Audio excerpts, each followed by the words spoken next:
we'll see what this is about. I think it might be quite big. Perth, it's been fun, but we're off to Melbourne next. Let's go. So that took just shy of 25 minutes. Left, I think, a little too early because I can't drop off my bag until 4 o'clock in the morning.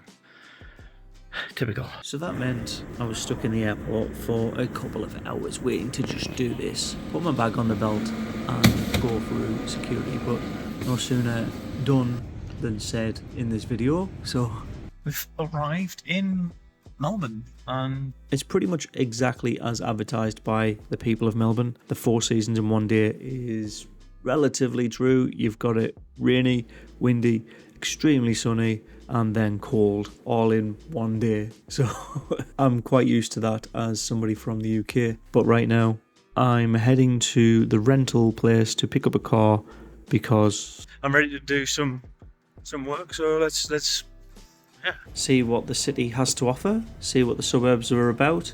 And I've actually got a job already, and it only took me 18 days of landing in the country to get my TFN and my first role. And because of that job, I've also not been creating as much content as I'd like to. But I'll work out how to integrate both working life and living in Australia with creating content for this channel.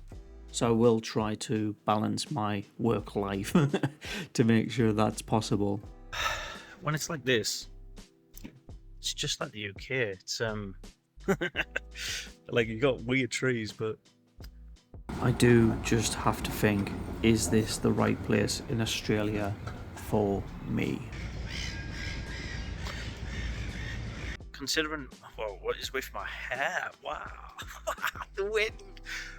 Considering how densely populated Melbourne is, it does have these moments of pure tranquility in the city centre. So enjoy them while they last.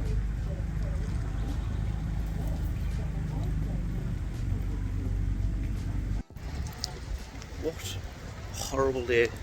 I want to take the advantage and get this cleaned up a little bit, so off to the barber shop. Found one. Can you spot it? You might do it a second. You have the little... There you go. Nothing quite beats a sharp, clean haircut, right? Like, that's exactly how I like it. I'm actually quite surprised at how busy the queue is for the cinema, considering like half an hour ago it was completely dead. But I guess we just got to see what's on. I'm not going to be that fussed as long as it starts soon. I actually ended up watching 2 movies over this 10-day spell. I watched Fly Me to the Moon with obviously a combo pack and the new Deadpool movie in very, very comfortable seats. Back into the centre of Melbourne for the umpteenth time. But what I really like to do is explore and see what the people of that place do on a day-to-day basis. There's a lot of tourists in Melbourne and there's attractions to suit the tourists as well. Well, I've stumbled across the Da Vinci exhibition, and last time we were here we went to see the Monet exhibition. The people are weird. Like, you can see this is outside the tram zone, right? The free tram zone. If you literally walk to here, at about 100 yards, free. Like, are people just like very unaware that how close they are to it, or is it just, I don't know, like some people in the city do not make sense. That's my point.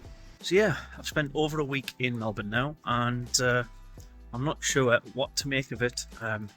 Weather-wise, it's not great, but I still quite enjoy it here. What on earth does that mean?